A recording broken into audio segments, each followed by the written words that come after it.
恐怖熱線 ，IC Nico 熱線開啟，靈異再現。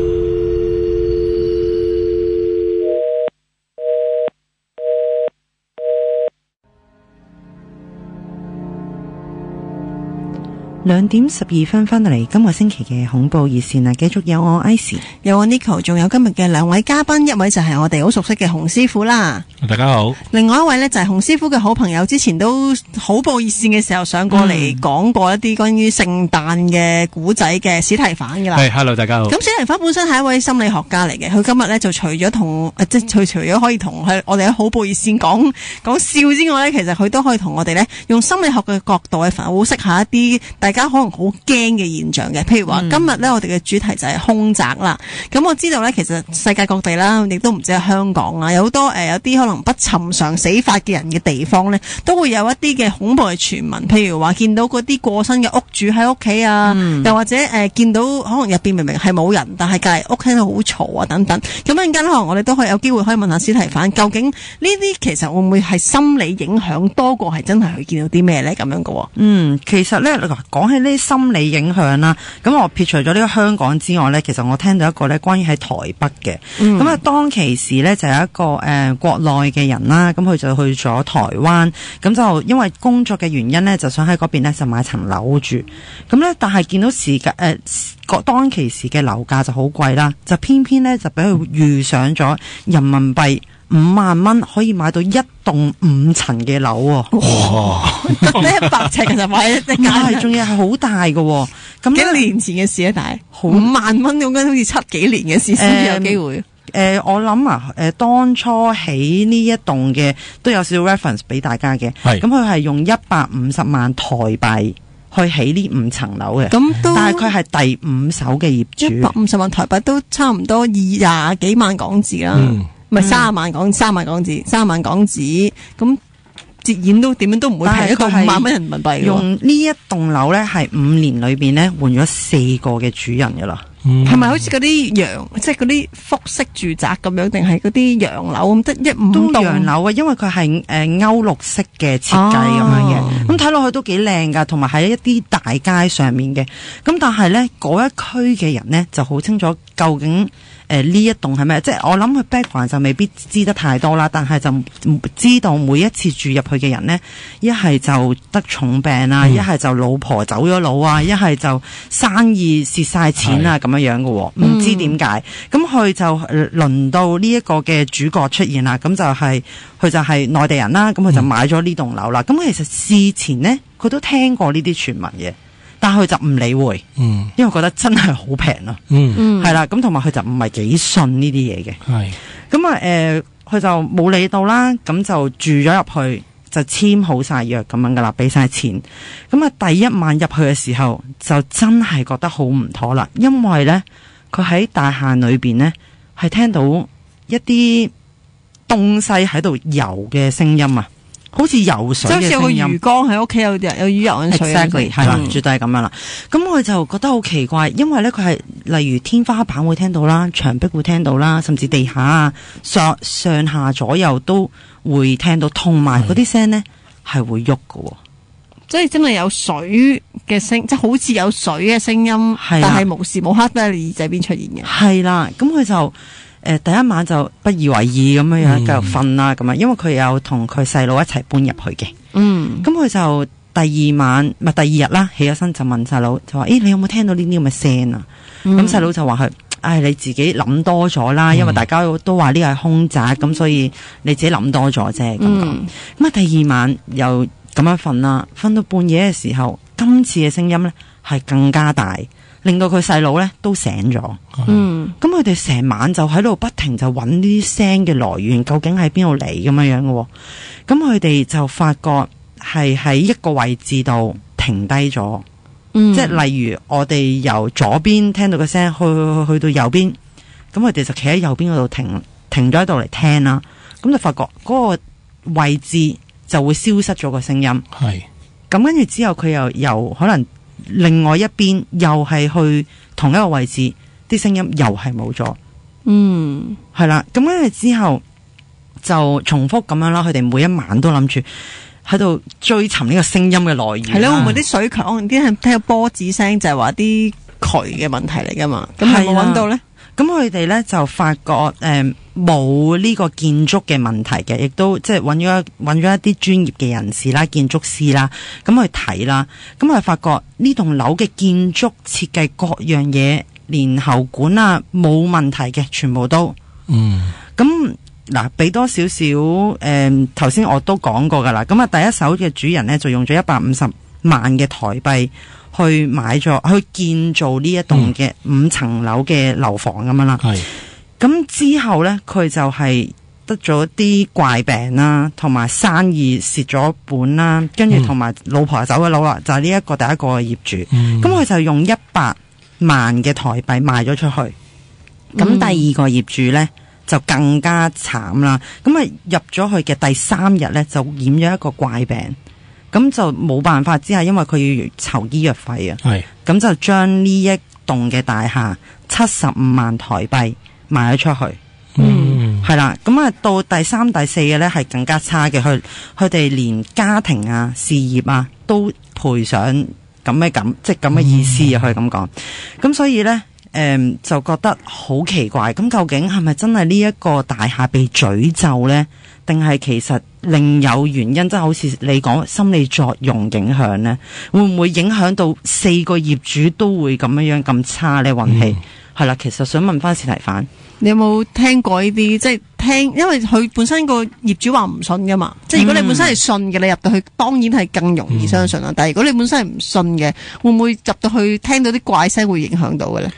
其實咧，如果假設揾親我嚟啦，或者我上親呢啲節目咧，都揾一個比較係踢爆角色啦。咁我睇你講嘅時候，我諗起第一樣嘢，啲神探啦，探呢咁嘅奇案嗰陣時，通常諗一樣嘢就係，會唔會其實嗰間屋咧有啲氣味啦，有啲聲音啦，有啲嘅可能係輻射啦，等緊嘢。點無端咁諗咧？其實香港中大亦都有個即係圖書館都試過咁嘅嘢，就連續幾個圖書館館長咧，都係一上任就即係有病之類，咁啊後來就發現呢，原來呢，即係啲人推斷呢，就可能講就講風水，後邊就可能就有啲嘅輻射位啊，即係喺嗰個位似乎呢，長時間丟空冇人坐噶，即係嗰個位有問題。咁就係呢個傳聞類似呢，我自己都有個經驗，我以前間公司呢，就係原來就係我哋嘅公司頂啊，即係有個叫發射台啊，咁就呢，有啲同事真係有病嘅。即係連續幾個同事咧，突然間即係生癌嘅，淨係咁類似啦。咁我諗就未必係一定輻射，咁啊引申就係可能係正如另一個傳聞好出名嘅就係法老王咩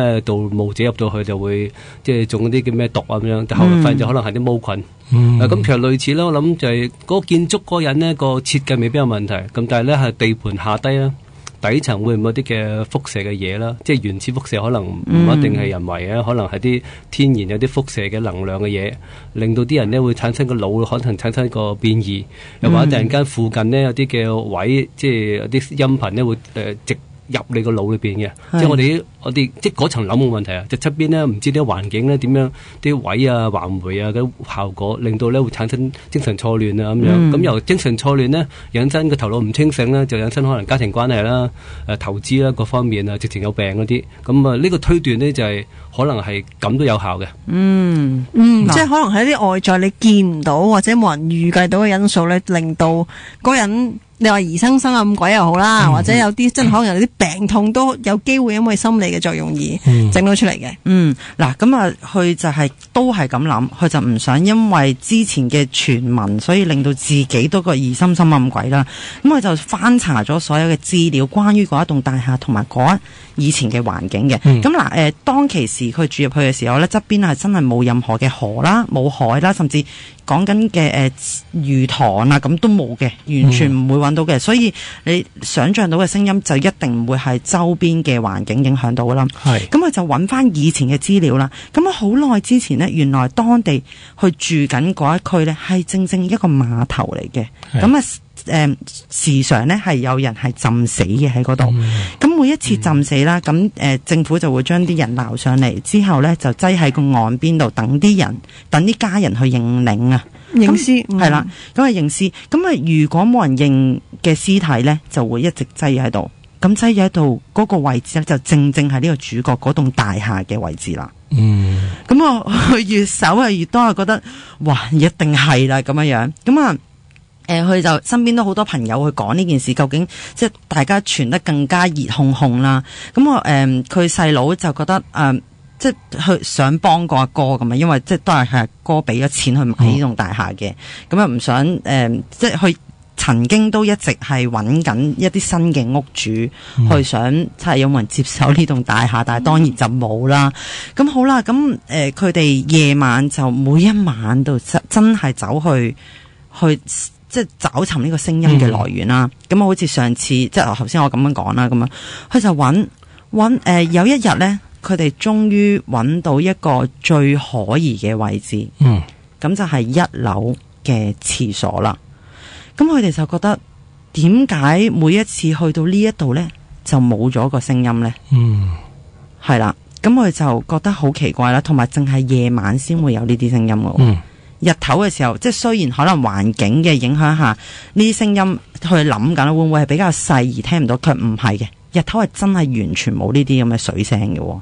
咁佢就決定同細佬攞咗嗰啲起地下嘅工具啦，咁啊真係鑿爛咗個廁所，咁係有好厚嘅地板咁樣嘅，咁佢就直頭揭開晒所有嘢啦，下邊呢就係一個化糞池嚟嘅，係非常之臭啦。開咗之後，咁佢哋就望住個化糞池，咁就見到個水面呢係有啲喐動嘅，係啦，咁跟住之後佢哋就望定啲啦，佢就發覺見到有一條有鬚嘅怪物喺下邊，魚嚟嘅咋？係啦，就係魚啦，咁樣嚟嘅。係啦，咁佢哋咧怪物，咁佢哋就見到係兩條好大嘅唐角魚啊，即係唐虱啊，即係唐虱，好似係咪唐虱啊？應該唐虱類似嘅嘢咯，咁有鬚又係咧，我諗係類似唐虱嘅動物啦，係啦，咁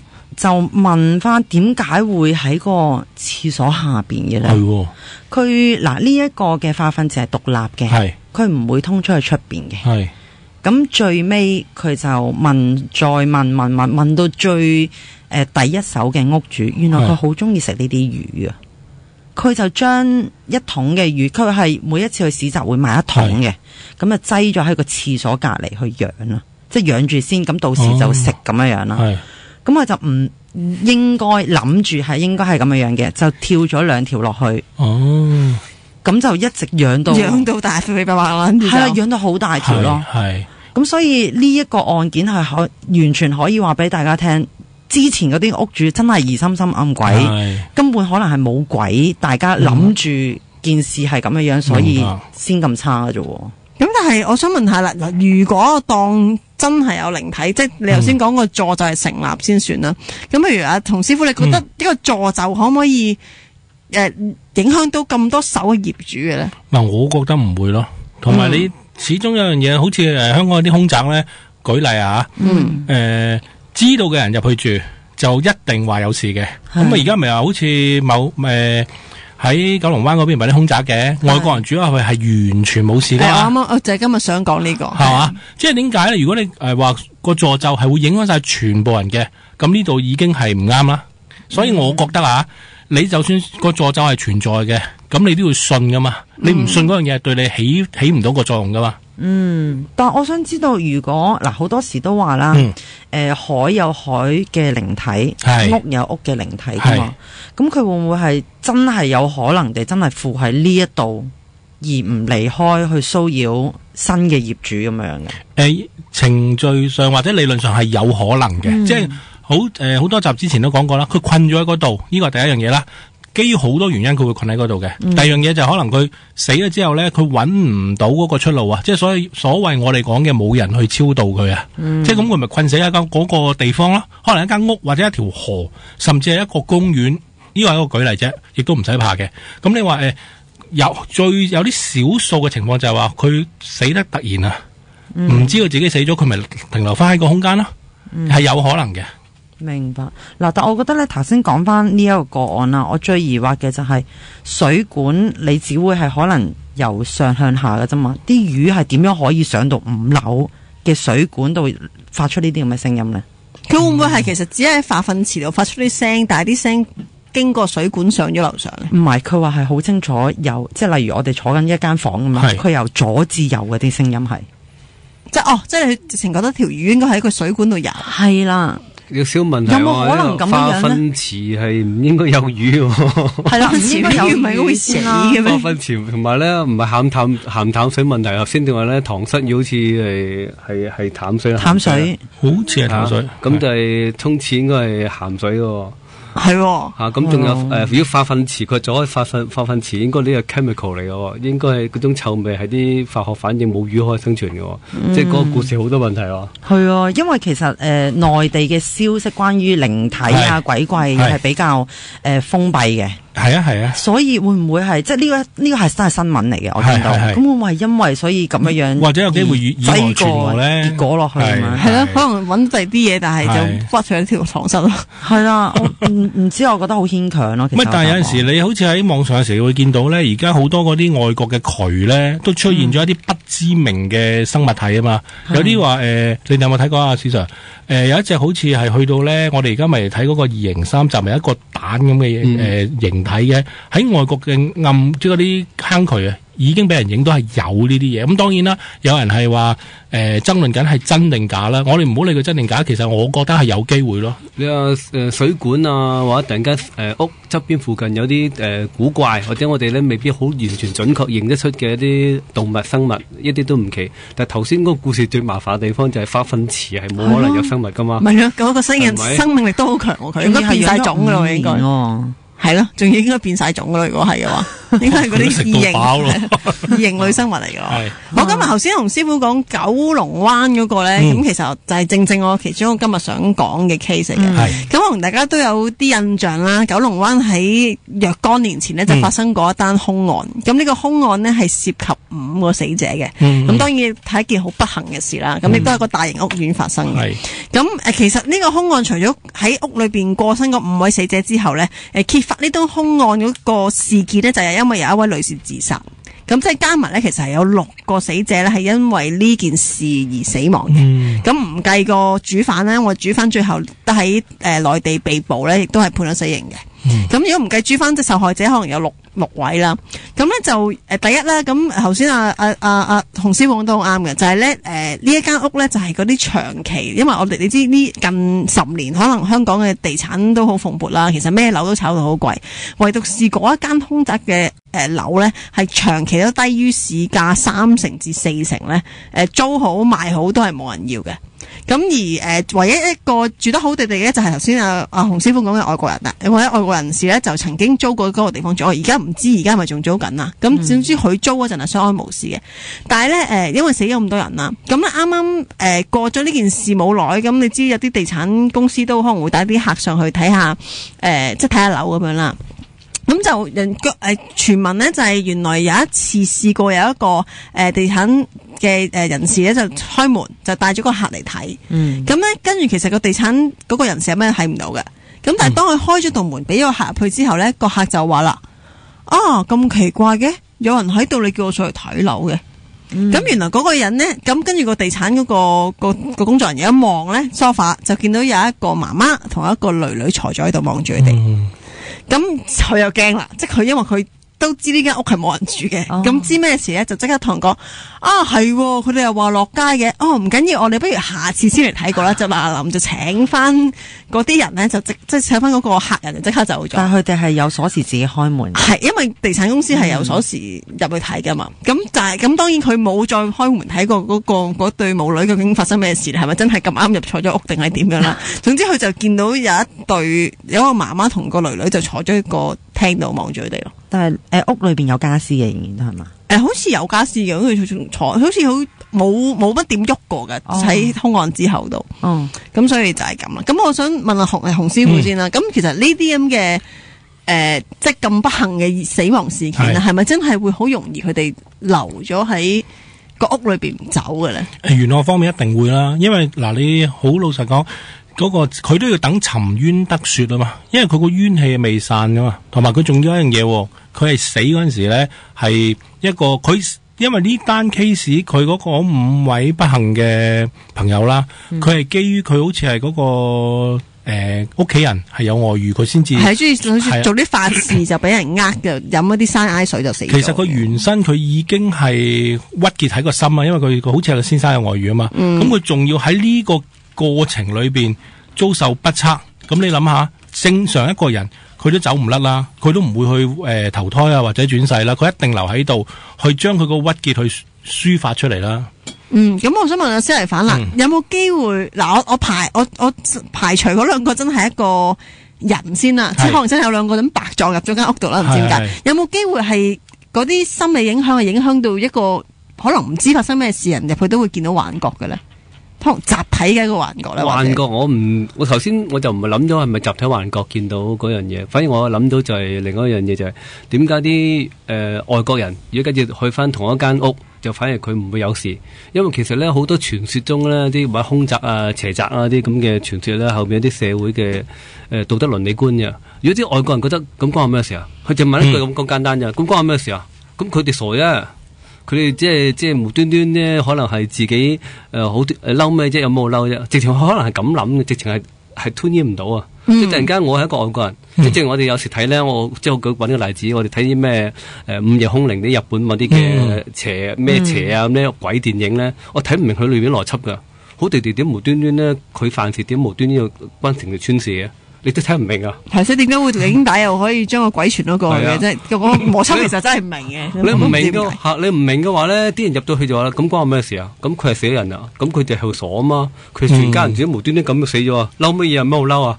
咁突然間係吞咽唔到噶啦！但係咧即係我哋傳說中好多嘅咩邪宅啦、鬼傳說啦，啲嘅社會意義咧就係你啱嗰個 channel 咧，你又覺得係咁啊係咁，我唔應該惹佢嘅，人哋住嗰度啊嘛，人哋住嗰度點無端我要買層樓啫？點無端又騷人啫？點解我係鬼佬？咁我俾錢啊嘛，我租噶嘛，咁關我咩事啊？類似，我明白。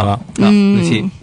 我就係咁咧嗱，同埋咧呢間屋咧，其實都有其他嘅傳聞嘅，咁就係包括咧喺呢間屋起嘅時候咧，喺呢一座啦，好似係叫 C 座啦，嗰座咧就有6個嘅工人咧係死於非命嘅。咁咁啱今次喺原來咧佢係喺同月同日同一個時間發生嘅呢一間兇案。咁而有啲人就話啦，咁啱又死咗6個女士，咁就話咧呢6個嘅鬼魂咧就揾鬼新娘啦，所以就要。咁明明係死5個嘅啫，最後都要死多1個咧，去啱啱湊齊有6個人啦。咁啊，洪師傅你又覺得點？我覺得呢啲係對號入座咯。如果你話咁啱過咗身嗰啲係工人咧，咁佢哋點會揾鬼新娘咧？通常傭工係女士嚟噶嘛，咁佢點又揾翻？唔係過身嗰啲係建築工人嚟嘅。建築工人，但係我覺得唔合理咯。呢個對號入座咧，咁唔可以俾佢個建築工人結咗婚㗎，係嘛？即係我覺得，即係你夾硬好多嘢咧喺玄學上係。夾嚟講嘅好啦，我哋時間差唔多啦，不如去一去廣告，翻嚟繼續恐怖熱線。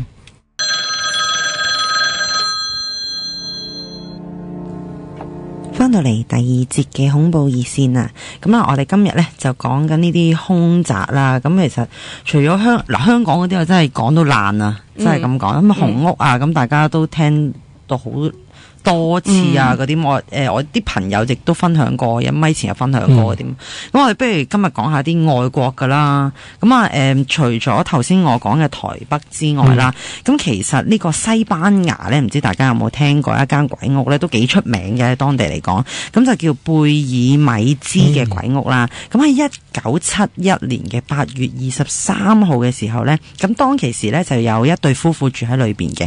咁太太咧叫做瑪利亞。咁佢咧就喺廚房裏邊煮緊餸嘅時候咧，就發覺廚房嘅地上面啊，就見到一啲好似好污糟嘅嘢咁樣啦，黑色一笪笪咁樣嘅。咁佢就諗住用個咁平時嘅好普通嘅布咁樣抹下啦。咁我發覺咧，越抹咧嗰啲黑色嘅一笪笪咧就越多。咁啊抹下嘅時候咧，甚至係一個好大型嘅一個人嘅樣啊。直頭係眼耳口鼻有埋少少嘅頭髮見到咁樣嘅。咁佢就覺得咦，點解會咁樣嘅？咁因為佢哋都係自己裝修個屋企咁樣嘅，咁佢覺得咁出奇嘅，會唔會係即係可能物料啊整到係咁樣啊？但係可能咁啱有個樣嘅啫咁啊，咁佢就叫佢先生過嚟睇啦。咁啊，當佢先生一睇之後就應該冇嘢，即係佢都安慰太太咁嘅意思，應該冇嘢嘅。咁我就攞個地拖嚟拖咁樣，咁一拖之下咧就越嚟越清楚個樣。咁佢就覺得好奇怪，咁佢就揾咗好多人嚟睇啊，呢間屋究竟有啲咩問題啊咁樣樣。咁佢就第二日，咁佢就再即係佢有再清潔下啦。咁第二日咧，見到嘅畫像咧係更加清楚嘅，甚至咧佢講緊嗰個頭像咧係會喐㗎自己。去喐嘅意思咧係會左右前後喺地下度喐啦，唔同嘅位置啦，每日起身佢都係唔同嘅位置。係咁，甚至咧你會望住佢嘅時候，你會覺得佢係你企喺屋企嘅邊個角落頭咧，你嗰個眼神都係望住你嘅。我想問佢，仲要係好兇狠，地板定係點啊？地板有冇話咩質料嘅地板咧？咁就冇啦，應該係嗰啲硬嘅，可能雲石嘅地板咁樣樣咯。咁我想問下施麗凡啊，你有冇去見到佢笑啊？我記得佢嘴角喺度笑，你有冇諗到有啲咩玄機有機會做到呢啲情況嘅咧？通常如果我哋心理學有啲叫心理畫啲嘅玩法，或者叫做咧心理治療嘅方法，都係譬如揾啲真係雲石啦，雲石都得嘅，或者突然間揾啲嘅墨水墨印啦咁樣，咁叫啲人話睇到啲乜嘢，咁通常就係佢心裏邊有咩鬼，咪望到咩鬼咯。即係突然間佢心裏邊有啲咩抑鬱嘅，咪望啲咩出嚟咯。好奇怪，即係我哋會係投射出嚟嘅。咁特別係咧，即係嗰啲模糊嘅樣啊。如果假設好多年前香港咧好出名嗰個咩狐仙嗰啲版咧，其實你望普通雲石咧，你望真啲，加少少想像力都好似噶。其實係雲石有一笪笪咧，本身即係本身已經不規則，同埋雲石會唔會係？即係會唔會係雲石嗰啲紋應該唔會變嘅啦，就正常。只不過係你覺得佢似乜嘢，佢就變咗似乜嘢啫。咁但係有冇機會會唔會兩個人？因為兩夫婦嚟噶嘛，嗰兩個係咪啊？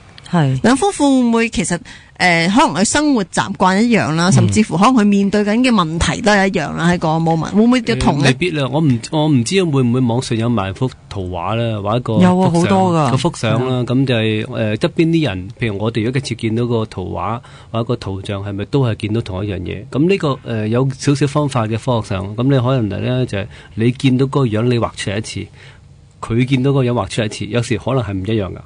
咁有可能係各自投射都唔一樣咯。只不過係大家都咁啱見，覺得嗰個樣係一個人嘅相貌咁解啫。同埋係咯，我諗洪師傅嘅角度睇，可能都係唔同 channel，你接觸到唔同嘅嘢就唔同嘅畫像。你可以咁講，不過我補充一次，頭先講嗰個西班牙空罩少少嘢啦。因為咧，佢嗰個先生係唔信神鬼噶，佢係完全排斥噶。喺呢個後邊係有個插曲噶，係佢除咗咧，佢後期嘅直頭係打爛晒成個地下噶。個地下係打爛咗之後咧，係埲牆出啊。跟住咧，佢先生咧又唔信，係拎啲嘢去抹嗰個牆啊。跟住咧，嗱喺嗰個網上揾得翻噶，佢直頭係眨眼啊。咁梗係唔係好似我哋咁誇張咁樣眨啊？即係你一路抹佢咧，佢隻眼係一路個眼皮啊係落，跟住再抹個眼皮上翻去。嗱呢度就解釋唔到啦。即係你話我贊成史 Sir 講嘅嘢，心理投射，但係喺呢度咧就俾人哋係。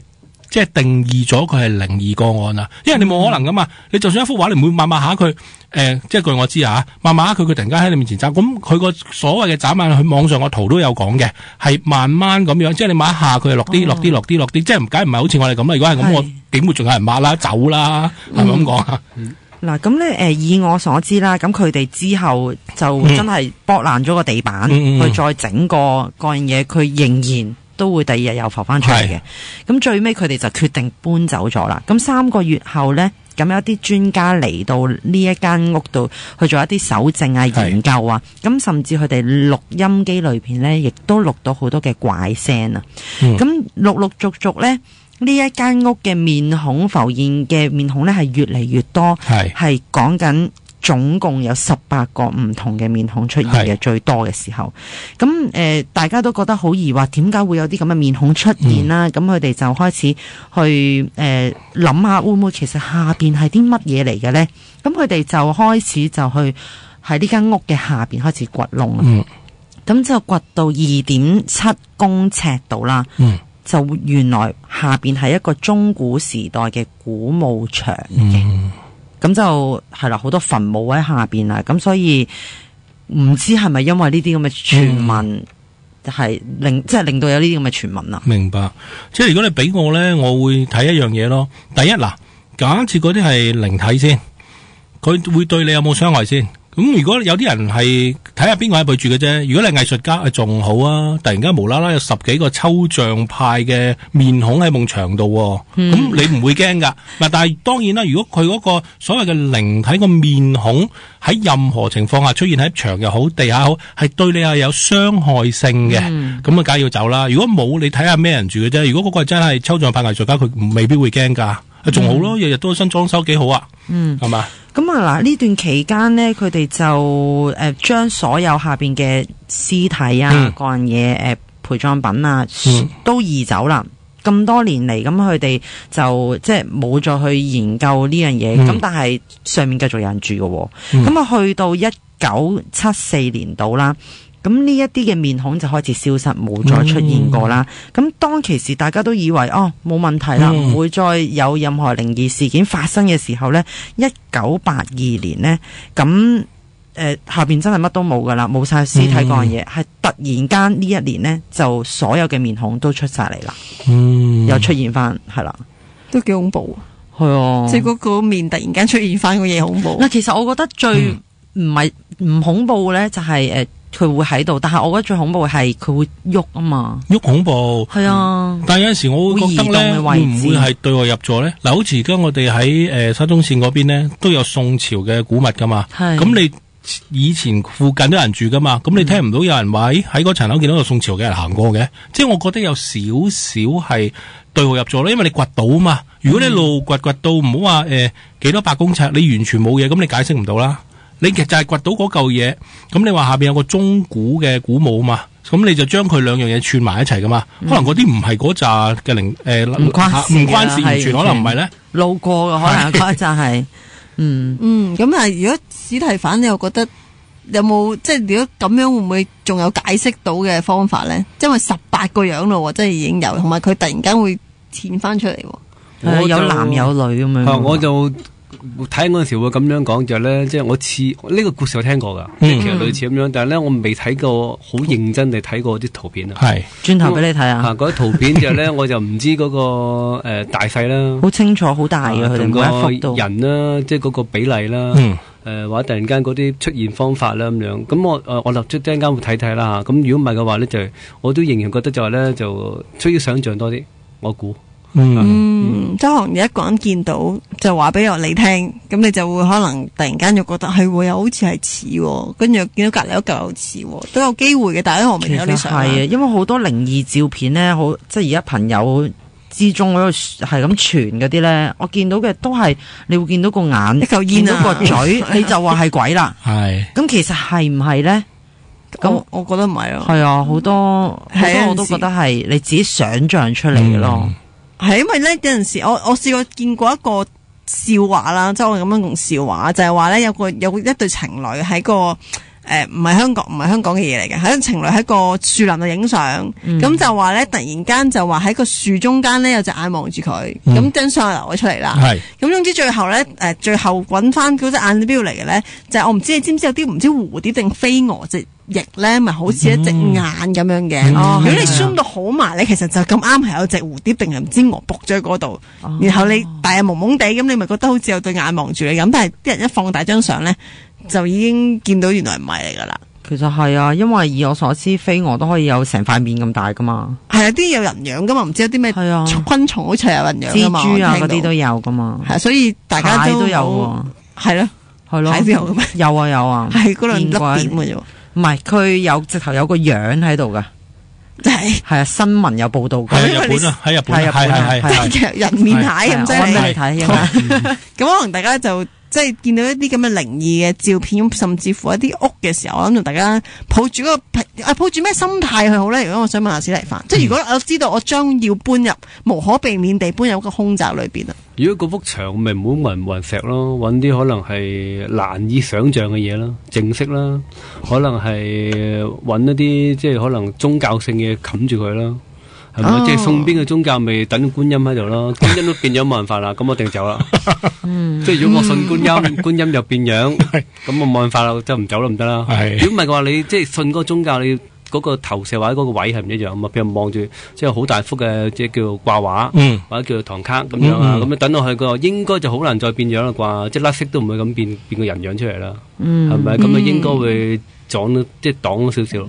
我又諗起有一次我去長洲東堤嘅時候咧，我唔知有冇喺咪前分享過啊？咁咧就去到嘅時候咧，係成埲牆都黐咗報紙啊！咁你個心理作用，你就會覺得報紙後邊一定有嘢。係啊，一定揭啦，俾我都揭啦。我冇揭到，我最尾唔敢揭，但係我就成晚都瞓唔着咯。就望住報紙所以瞓唔着。係啊，同埋佢好奇怪嘅，當我入到屋嘅時候咧，佢成間屋都係綠色嘅。呢個唔奇，可能個人你知唔知點解？好怪啊！係當我入到去嘅時候，燈未開啦，但係佢係類似有一個走火通道，你咪會見到有個 exit， 有人嘅公仔，但係着燈噶嘛，類似有一個咁嘅嘢，但係綠色嘅。但我唔記得係咪真係 exactly 一樣係一個叫 exit 嘅牌啦，但係真係有個咁嘅牌就綠色，成間屋就綠色咯。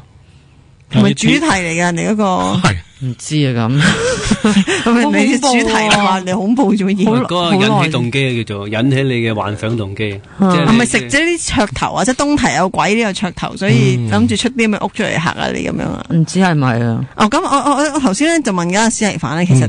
即係如果啦，我知道我一家大細要搬入一個所謂空宅嘅地方啦，除咗你話可以擺啲自己，即係如果冇宗教信仰，但係你知啦，就算我話幾唔信都好，但係如果你聽到呢間屋裏邊其實發生過一啲嘅事嘅話，你始終個心都有啲唔安樂噶嘛。用啲咩心態去面對呢啲屋好咧？真係建議唔好搬咯，即係如果似你信嘅，仲搬去即係玩自己啫。呢個心理意見都會啦，直情搬，直情唔好搬入去。如果唔係就真係揾翻佢信嘅師傅咯，或者信嘅宗教咯，咁啊做啲儀式啦。咁通常呢個都有效，因為其實呢個心理學啦，即係當你就算唔係真係信宗教，咁你心裏既然認住有嘅，咁你梗係做少少嘢啦，係咪？嗱，仲有少少時間，我分享多一個關於國內嘅呢一個又唔係住宅嚟嘅，但係就係喺唐朝至今千古年嘅古字嚟嘅。咁佢就而家咧就叫做阮陵博物館啦。咁佢係出土一啲嘅當地嘅文物嘅。咁啊半夜嘅時候啦，咁有一個警衛，即係喺嗰邊睇住呢一個博物館嘅警衛呢，咁就夜晚嘅時候就有一晚突然間就聽到有狗吠聲啦。咁啊驚醒咗佢，咁佢就要睇下，因為博物館裏邊有好多珍貴嘅文物，咁佢所以一定要 check 下睇下會唔會有小偷啊，或者有啲人入咗嚟搗亂啊咁樣嘅。咁佢就聽住狗吠嘅方向。咁就去揾啦，咁就好奇怪，喺一個長長嘅走廊上面，佢就聽到一啲腳步聲。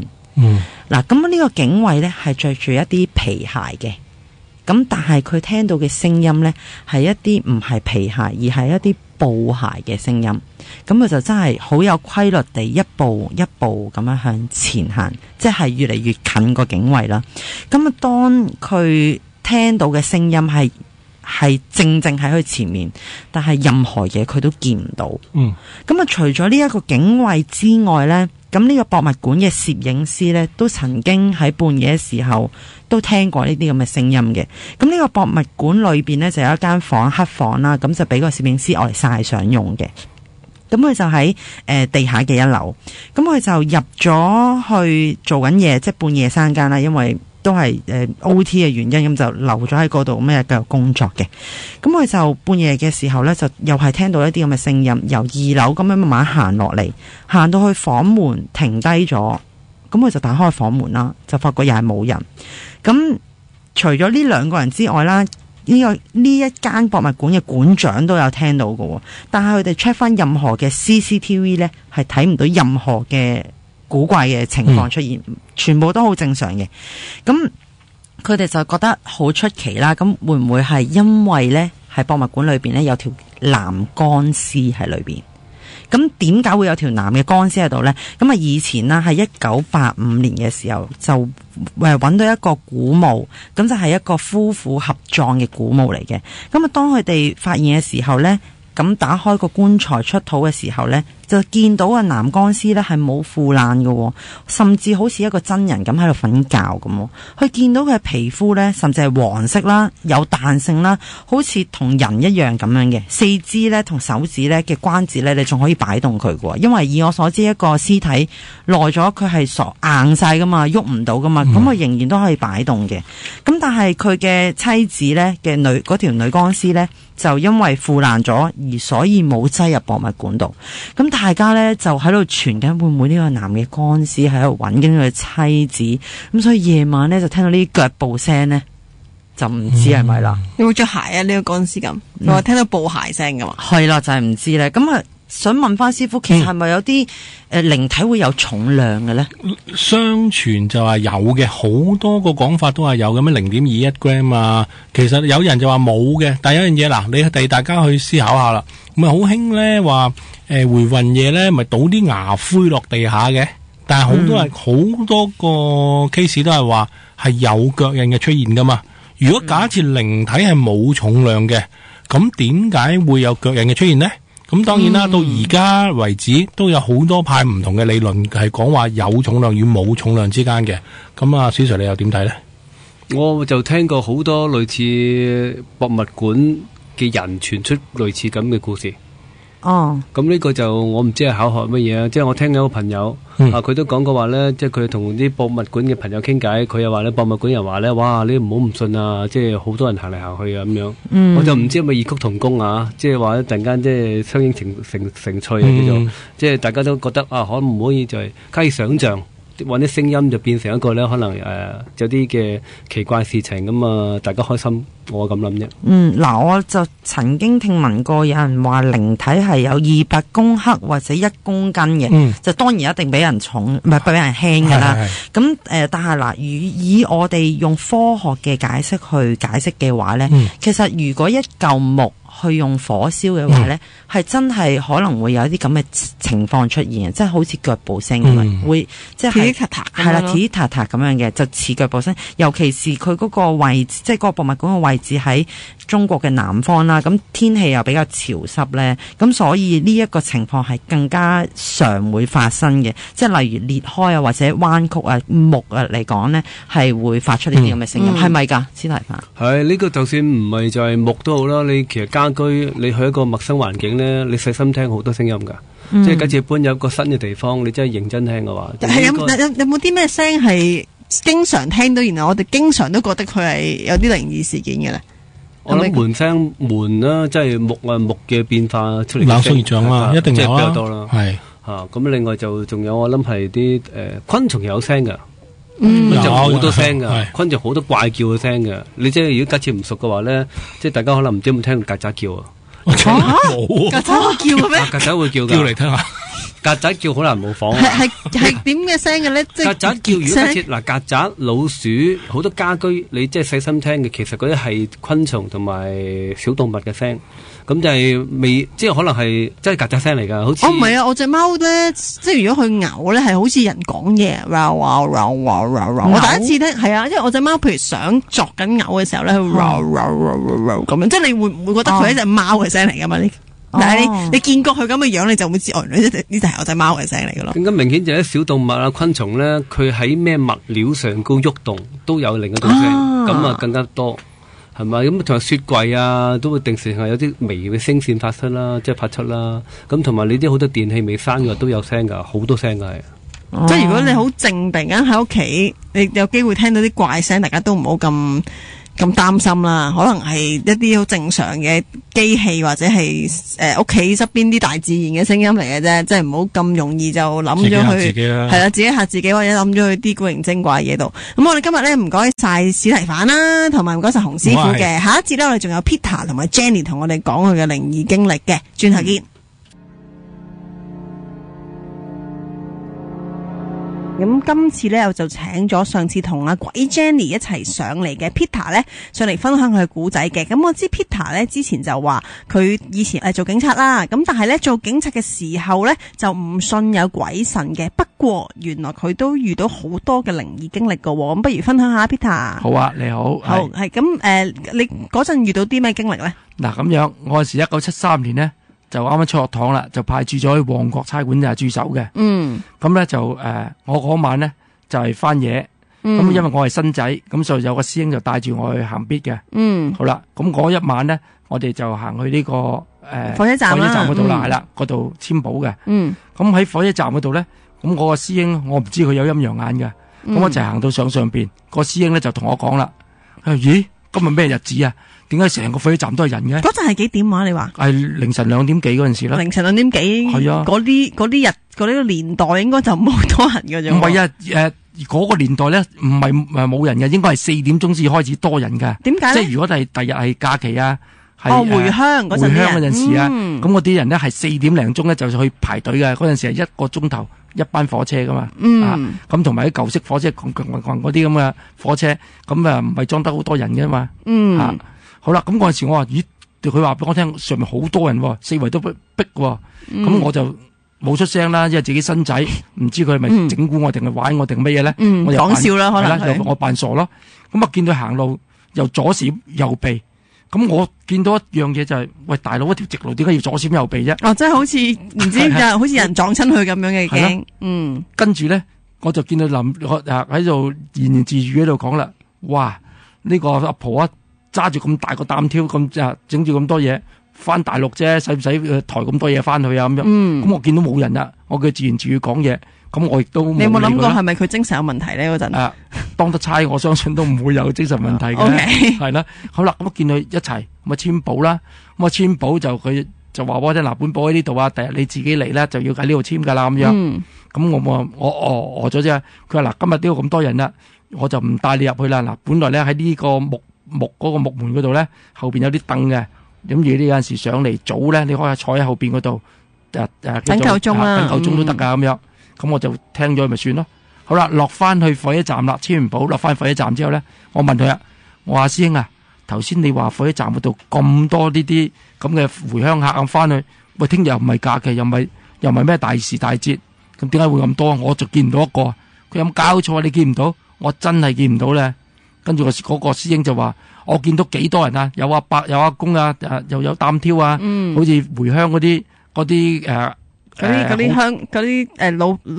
啲老人家啦。係啦，咁仲有拖男帶女嚇，我幾乎撞到個添，即係撞跌一個添啊！咁我話我真係睇唔到啊！我話你咪嚇我係咪講笑咋咁樣？咁啊算啦，咁佢話冇再出聲啦，咁我咪大家算數啦。好啦，如是者之後咧，幾個禮拜之後啦，我又輪到翻嘢啦。嗰陣時我已經係叫做成咗個差人嘅啦，要獨立處理任何事噶啦。咁我一個人又係行嗰條必，咁我又上去啦。咁我上到去上面火車站嗰度咧，就呢一次咧，我就聽佢講啦，上咗去係早咗啊，爭早咗啊嘛，搵地方坐下，搵地方坐，跟住喺個木門推開，真係後邊仲有排凳，咁啊坐喺度啦。咁啊一推開到入到去火車站裏邊啦。喺月台嗰上邊啦，我就見到個差人啦，肥差人喺度。佢一見到我，佢一見到我咧，我又愕然咧。跟住我同佢打個招呼，佢同我打個招呼啦。跟住我見嗰個差人咧喺個袋嗰個銀包煙出嚟，咁佢話：師兄啊，食唔食啊？整支煙啦。咁我就可食可不食嘅，咁樣人哋遞到俾我就冇理由唔食嘅嚇。咁我咪攞支煙咯。咁啊，仲喺度點着支煙，大家一齊吹下水咯。咁就傾嗰陣時，嗰個肥差人就話俾我聽啦：喂！阿師兄啊，你個沙展上緊嚟嗱，你間我同你簽保啊，你出咗招呼佢先啦，翻嚟我哋再傾過咁樣。咁我當時諗一諗，呢一間呢一度係得我一個人行呢條必，我做必主嚟噶嘛，一個人。咁仲有點解你會有喺度咧？咁但係我自己又問自己答翻自己咯。可能係巡邏車啲伙計咯咁樣。即係巡邏車係有機會去一啲唔係佢哋本身要守嘅地方度嘅。唔係，因為巡邏車咧，任何地方都春風中車，佢係負責一樣嘢咧，就係九龍，即係有九龍新界都有嘅。咁佢巡邏車係支援我哋行必嗰啲伙計嘅。譬如乜突然之間人打999，有人跳樓喺邊度，咁佢哋咧就999巡邏車就先到嘅。總之佢哋任何地方都有機會去到㗎啦，全部地方都有係唔屬我哋環頭管嘅。咁同埋嗰個肥嘅警察咧，有冇即係都係實體定係點樣嘅咧？我當時見到係有實體嘅一個人咁樣嘅，人嘅有冇即係面色，有冇蒼白啊咁樣嘅咧？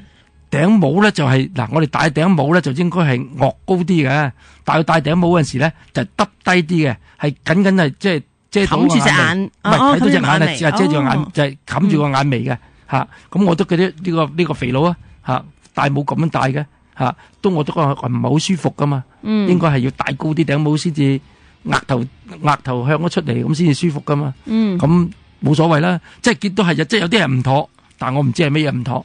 但係佢啲衫都係同你哋一樣嘅，一模一樣嘅，即係唔會話舊咗或者一模一樣嘅制服。咁我都覺得佢係自己係同事，咁亦都係知道佢係多緊更嘅嚇。咁但係就我諗佢係巡邏車啲伙計咯。咁啊嗱，有冇機會係即係你哋嗰陣當時嘅警察會唔會係唔當更都有機會可以着到佢制服嘅先？有。如果唔當更着制服係得一個理由嘅啫，就係我哋上法庭俾口供啊咁樣，咁就要換。佢制服係咪鎖喺警署裏邊噶？嗱，嗰套制服就唔攞翻屋企噶？可以拎翻屋企，亦都可以鎖喺警署。咁啊，通常我哋咧屋企就唔會有人有制服嘅。通常都係鎖喺差館嗰個櫃嗰度嘅。因為櫃嗰裏邊我哋有後生將我哋啲衫褲咧拎去洗啊、燙啊，同埋換嘢啊咁樣咯。所以正常嚟講就唔會有帶翻屋企或者得閒攞出嚟着噶啦。應該冇可能嘅事啊！如果你着住套制服喺街行，突然之間有人去揾你救命、揾你咩嘅打劫啊咁撞到，你又冇槍又冇嘢，你攬咩同你？同埋如果有啲同袍過嚟查你就麻煩啦。你又唔即係你又唔係按緊 duty， 但係你又着住套制服，係咪應該都唔得嘅咧？可以嘅呢樣嘢，可以㗎，可以係嗱。例如一樣嘢，我要上法庭俾口供，咁我當我哋住喺深水埗啦。如果我喺咗北九龍法庭嗰度係要俾口供嘅，咁我駐守流浮山，我冇理由翻流浮山換咗套制服先至再去呢個總之都係要係有原因，所以你要着套制服啦，就唔可以我當平時出街衫咁就應該唔得啦。意思係我話俾你聽啊，我相信係除咗我哋強國咧可以嘅啫。OK，其實我哋度都唔得嘅。係咯，總之你冇目的就唔可以着住套衫啦，又唔係按緊招詞。冇錯啦，係啦。OK，咁好啦，咁所以你就相信嗰日見到嗰個肥警察咧，就應該係同事嚟嘅。係啦，咁我通常一樣嘢咧，諗一樣嘢，冇人啊喺咗凌晨2點幾真係報警。如果佢真係報警啊，佢都就坐咗喺咗呢一個咁偏僻嘅地方，我報警啊。同埋見到你都走啦，如果佢冇警嘅話。係啦，冇錯啦。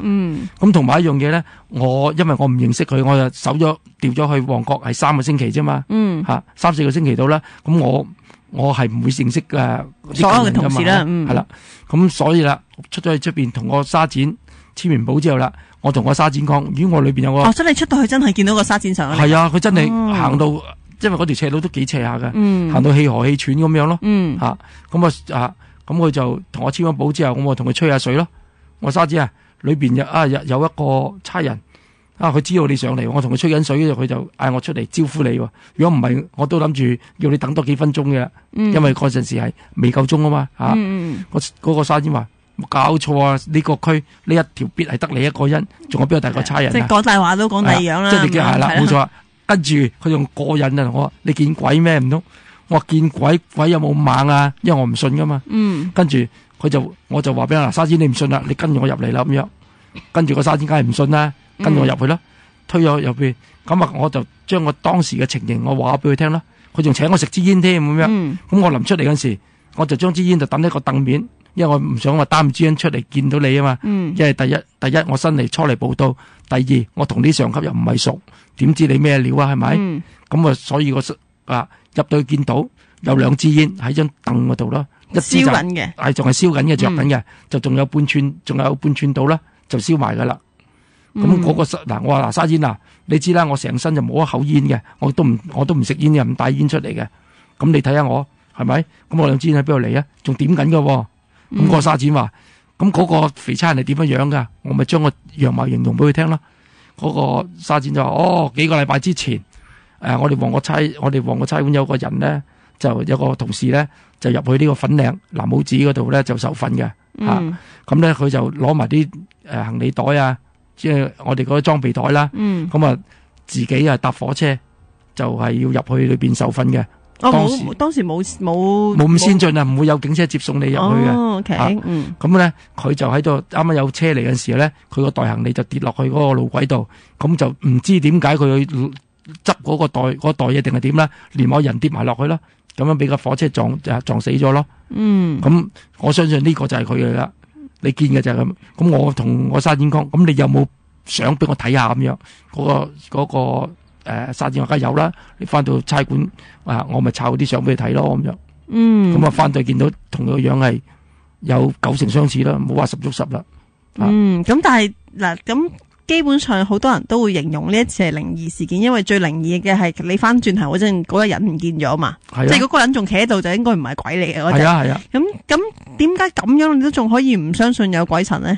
你都見過咯，咁呢個好切身嘅靈異事件嚟嘅咯。咁你又諗下，火車站有兩頭尾，有兩頭噶嘛？咁會唔會真係或者真係有個警車係泊喺另外一邊？我哋另外一邊我睇唔到，而個差人呢就喺咗另外一邊。我未曾發掘到有新嘅路入嚟啊，就唔等於冇啊嘛。咁但係阿沙展有冇佢都會有呢個質疑㗎，即係佢見到兩支煙就應該都信係曾經有另外一個人存在過啦。咁但係佢有冇帶你去睇下周圍已經有冇？佢叫我走得仲快過我添啊！佢走得快過我，即係佢自己走得快過你。係啊，佢唔好理嗰啲嘢啦，嗰啲嘢唔關你嘅事啊，唔好再聽啊，翻到差館先再講啦。咁啊叫我走啦，我相信佢個沙展都係好意嘅，佢唔想嚇我咯。咁跟住咧。我哋睇咗幅相之後咧，個沙展同我講不成文嘅一句嗱，我同你講嘅咋，有時2點零鐘3點你唔可以唔使上嚟嘅，咁你朝頭早6點零鐘冇人上嚟嘅呢度，你咪走去嗰度補翻簽咯，當你2點零鐘嚟過咯，都得噶嘛。而家就唔得啦，而家要嘟，而家梗唔得啦，而家要嘟嘅，我知道係而家唔係簽名噶啦，已經係啦。咁所以咧就係咩咯？即係嗰陣時佢建議我啫。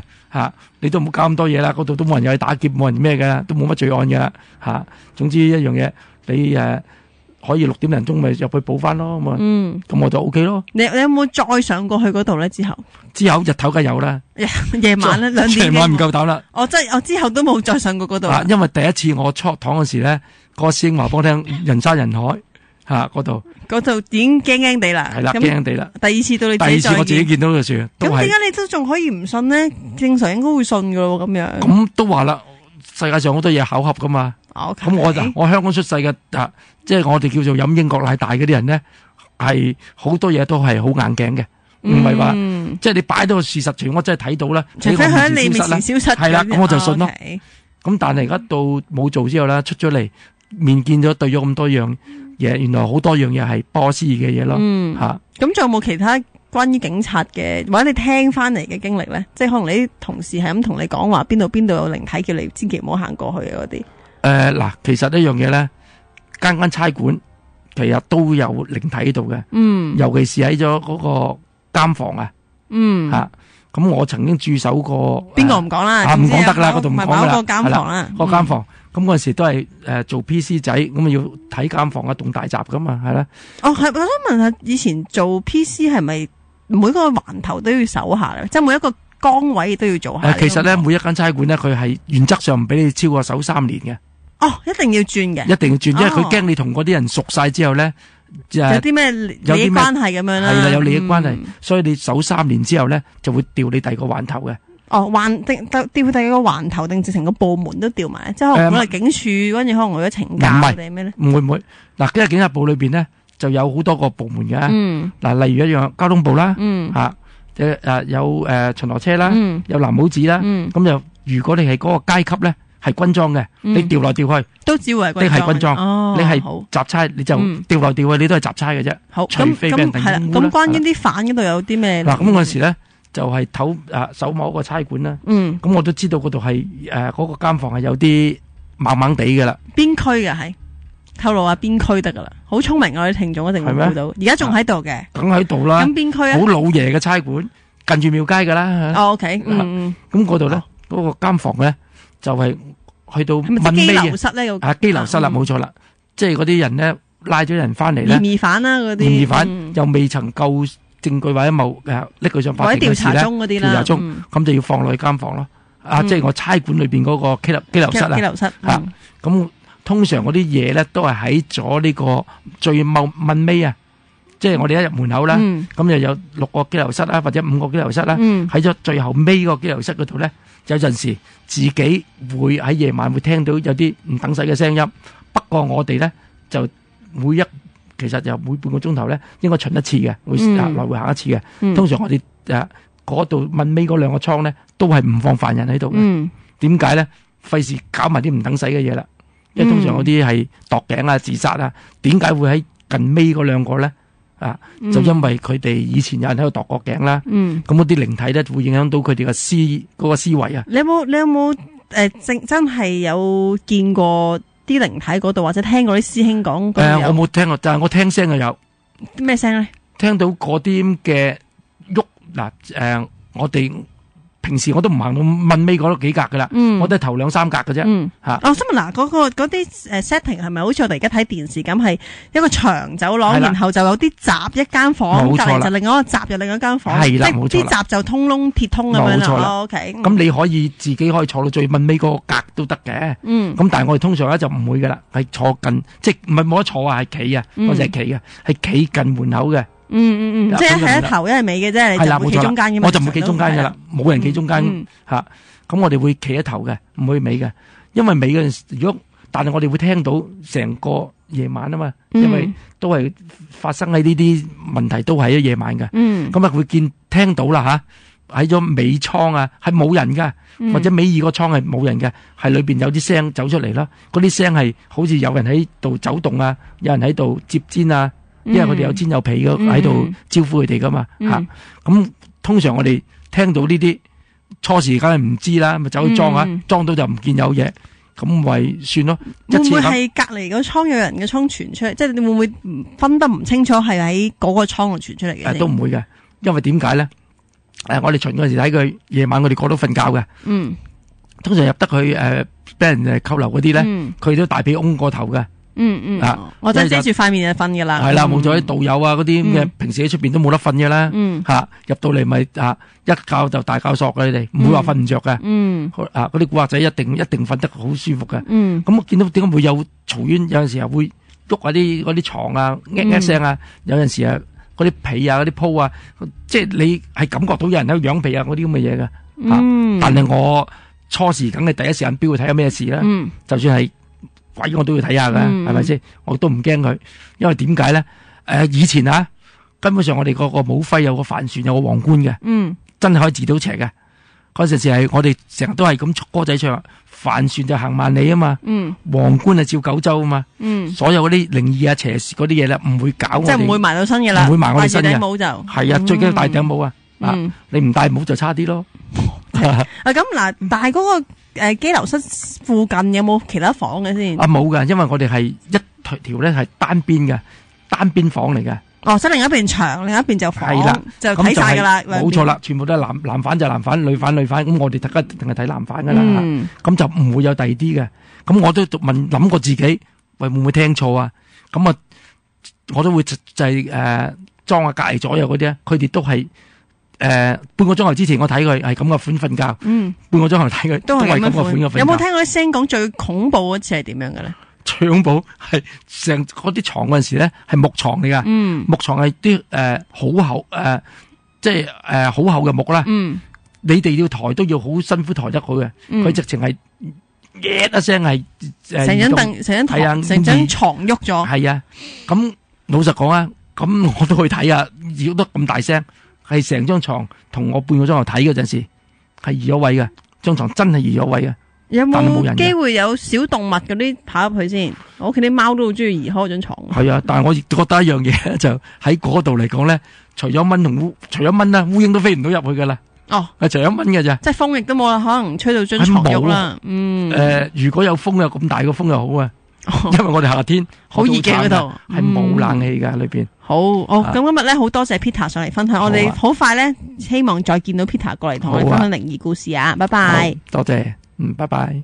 恐怖熱線。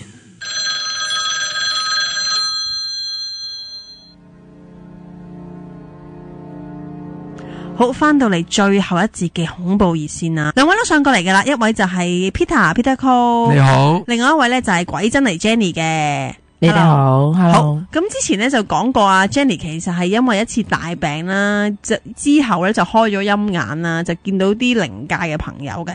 咁我想問啊，咁亦都之前聽你哋講過啦，咁係你睇一張相就知道有冇呢啲靈體纏繞住嗰個相中人啦。咁我想問啦，咁你呢最近啦有冇一啲嘅靈異經歷可以同大家分享下咧？有，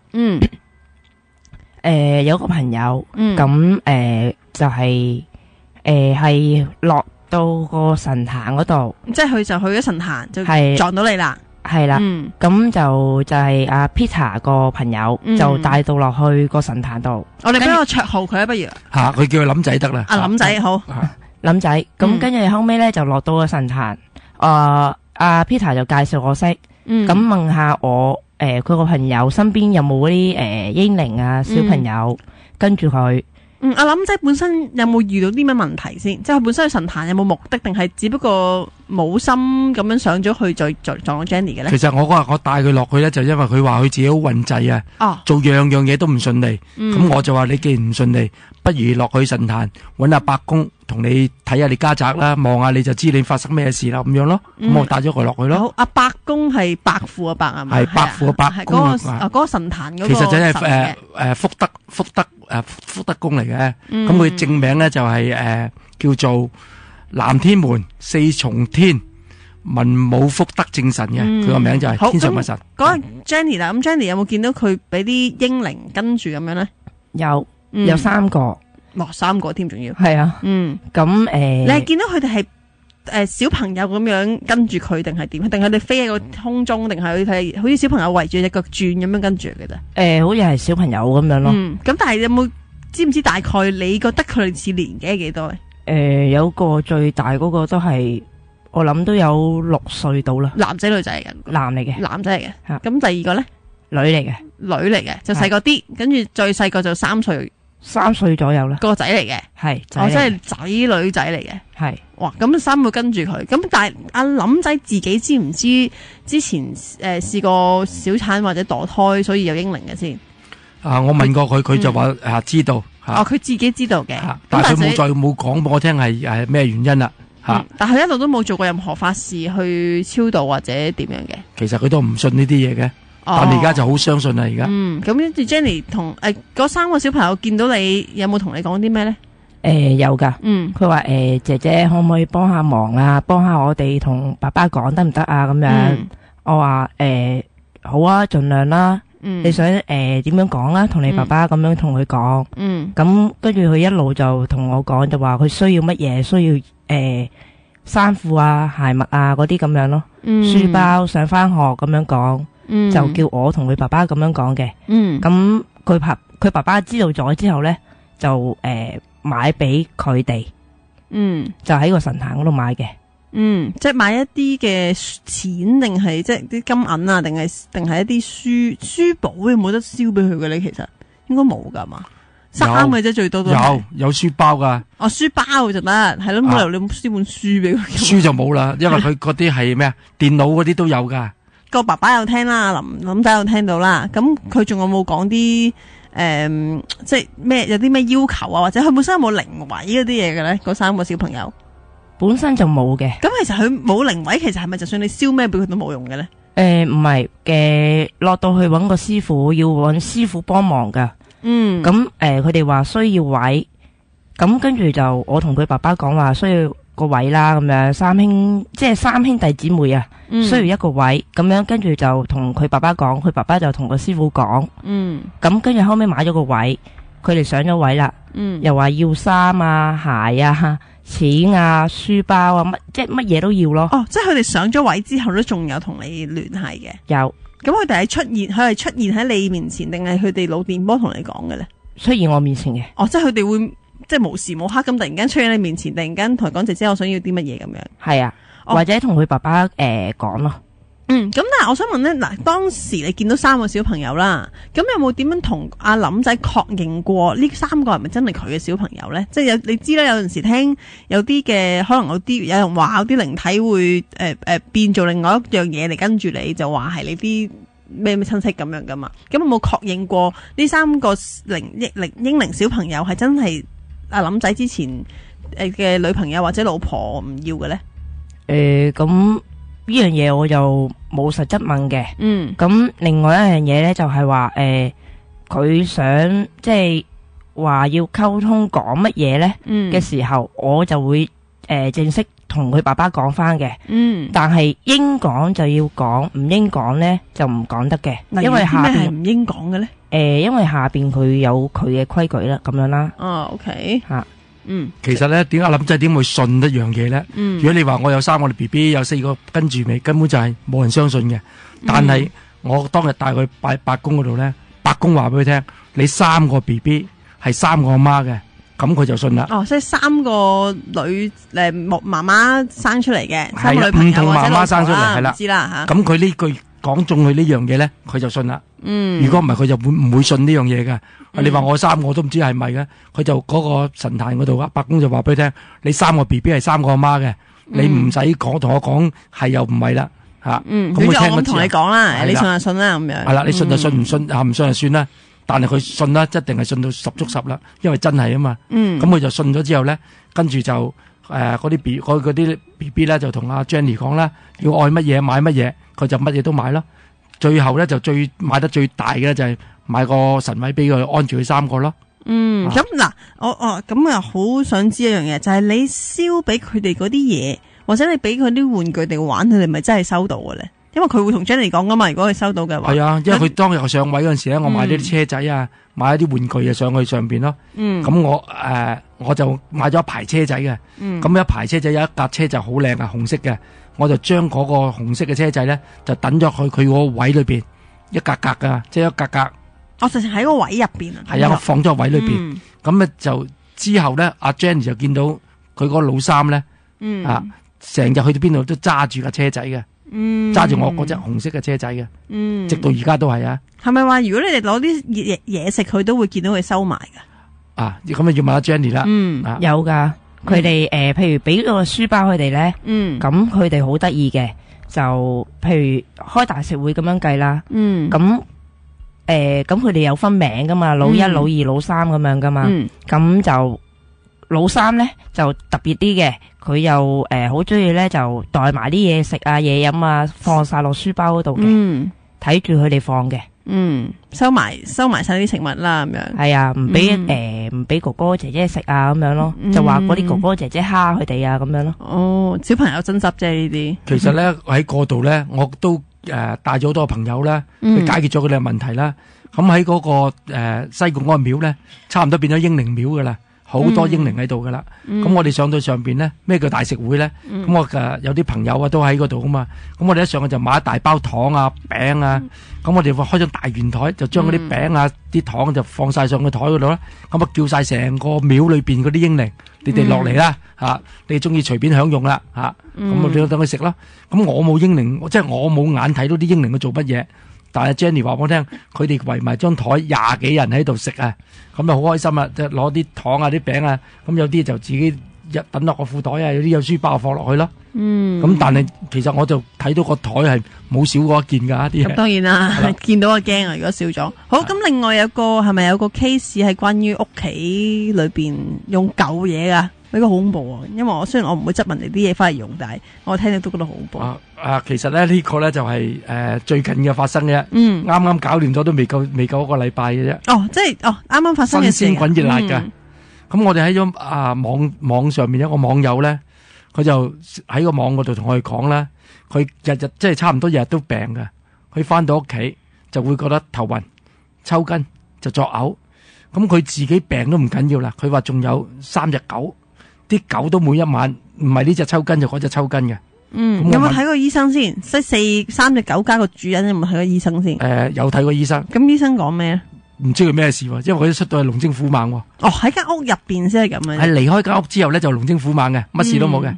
係入到間屋之後咧就會發生咁嘅事噶啦。咁我同佢講啦，既然你呢啲咁嘅事又睇唔到咩事，我相信會唔會係陰病咧？如果陰病就落師傅度睇睇啦。咁佢就屋企又冇乜錢，落咗之後，咁白公同佢翻屋企睇睇。我哋通常叫個神去睇屋企咧，係5分鐘之內個神就會翻嚟噶啦。但係嗰日落到去，嗰個神去咗屋企半個鐘頭。你哋點知個神即係已經請到落嚟，同埋點樣翻咗嚟法咧？嗱，因為嗰個師傅咧有一個習慣嘅，嗰個習慣係有關氣流嘅問題。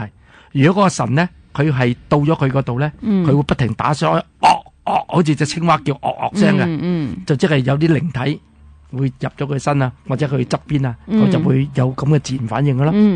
好啦，咁我哋點知道點解嗰個伯公佢成半個鐘頭之後至翻到嚟咧？就係我哋去問咗佢，咁啊邀請阿伯公就去咗個地址嗰度睇啦。睇咗之後，佢成半個鐘頭都冇嗰個自然反應，所以就知佢未翻嚟啦。好啦，半個鐘頭之後咧，就聽到佢好似青蛙叫啦。咁我知你翻咗嚟啦。跟住又問，咁阿伯公話俾佢聽，你屋企裏邊有3個陰神喺度。咩叫陰神咧？就即係嗰啲咁嘅即係鬼啦。咁咧就但係喺屋企，即係原生喺屋企嘅，喺原生屋企嘅。咁啊，仲有上手嗰個啲祖先，屋主嘅祖先又喺屋企嘅。哇，係因為點解話佢冇拜四角啊，冇話俾人哋知啊，冇通知。但係佢住咗幾耐喺嗰度？7年。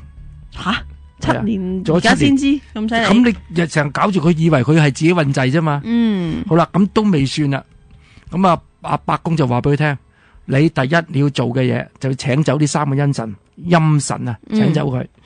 請走嗰啲3個陰神之後，咁你仲有啊？你有對仔女喺門口啊，踎喺門口啊，話佢有曾經落過2個仔女，一男一女，吓咁啊，仲有啊，你阿媽又落咗個女，嗰個女嚟嘅。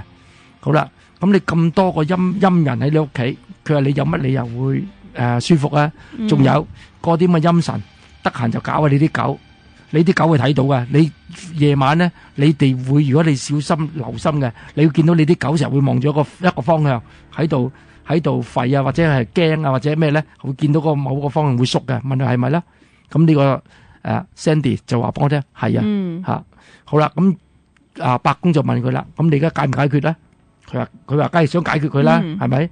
好啦，咁解決嘅第一就要送走呢個3個陰神咯。咁點樣送走佢咧？就要買3盒燒肉飯咯，咁跟住咧就要燒一啲元寶咧，燒啲衣紙俾佢啦，咁啊喺神壇講數啦。點講數咧？就叫伯公做公證人，請咗個3個陰神落嚟，就問你而家你係要嘢嘅，要乜嘢？咁我哋初時咧就同佢講，俾一條金銀佢咯，咁啊一條金銀抌落個地下就係陰杯啊，或者係出唔到杯即係唔要，跟住加到2條。2條唔要，3條都唔要，咁跟住我哋話俾你聽，喂，我哋冇錢喎，你要知道吓，你唔好攞咁多嘢啦，即係大家攞個彩咪算咯。卒之就數咗係6條金銀啊，6條金銀，一啲衣包，一啲紙包，咁啊3盒燒肉飯，咁佢願意肯走啦，咁就可以送走佢啦。好啦，咁啊講掂數啦，呢3個陰神之後咧，就輪到啦你對仔女啦。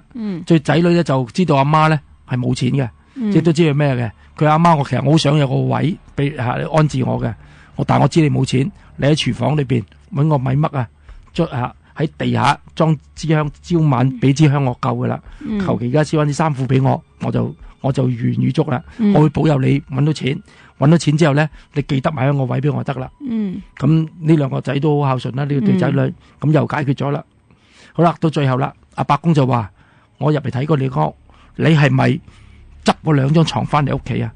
咁呢個Sandy 咧，佢唔知道自己有冇執過床噶嘛，因為佢同個男朋友住埋一齊，嗰間屋係男朋友原先租落嘅。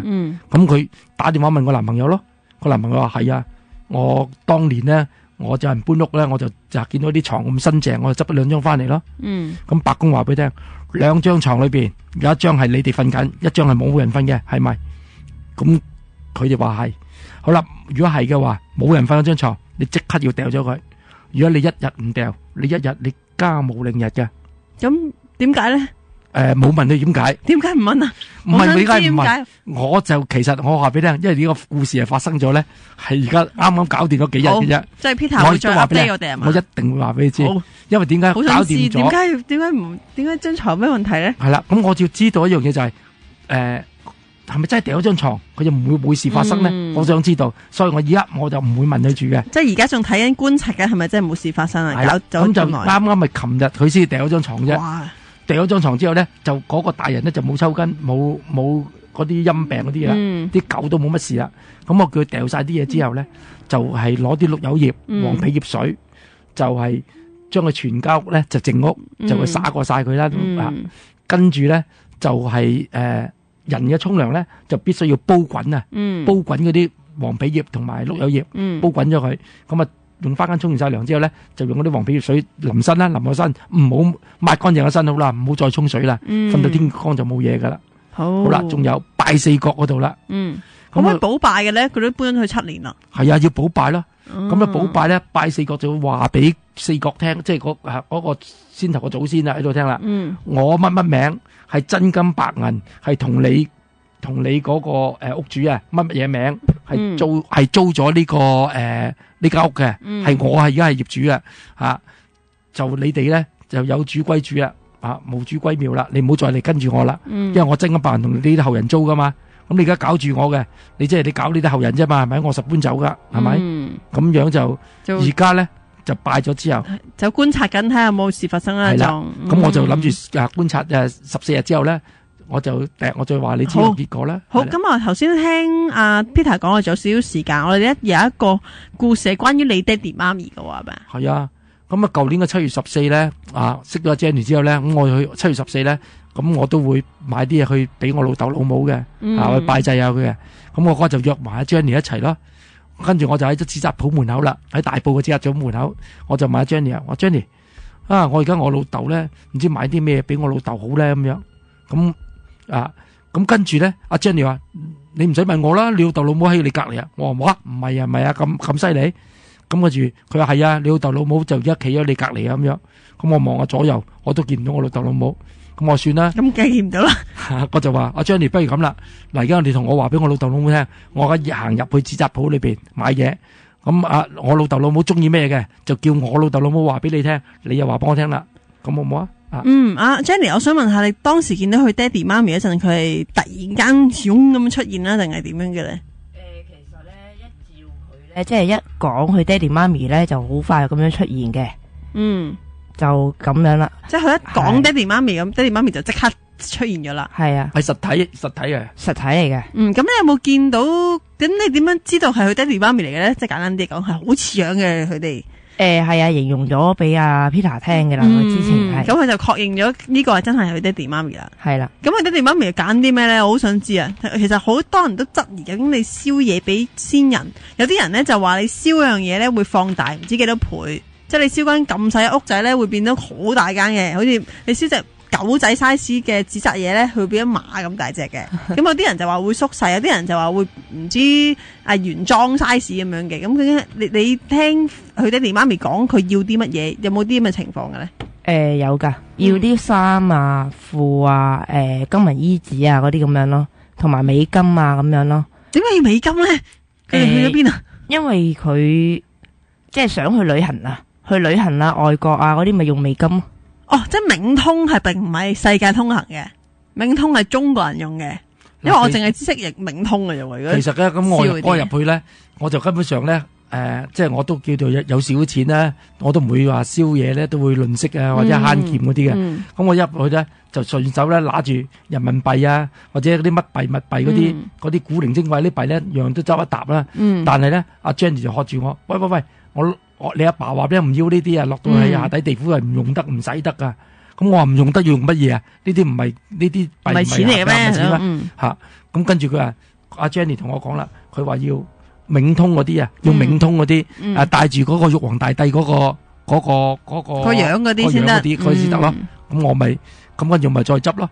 跟住我話嗱 ，Jenny 不如咁啦，你企喺我隔籬，我拎起啲嘢。如果我老豆岌頭嘅，我就攞啦；如果我老豆擰頭嘅，我就放翻低啦。因為你入去裏邊都仲好多人喺度買嘢噶嘛，如果你話俾你聽，話俾你聽呢啲唔使得，呢啲假嘅，咁就費事影響到人哋啊嘛。咁咪執咯。咁佢就一樣話俾你，你阿爸話要呢啲，咁我咪去執咯。咁咪執咗2大袋出嚟咯。咁但係究竟佢真係使唔使到，同埋點樣使，我就唔知啊，要問 Jenny 咯。Jenny 知唔知啊？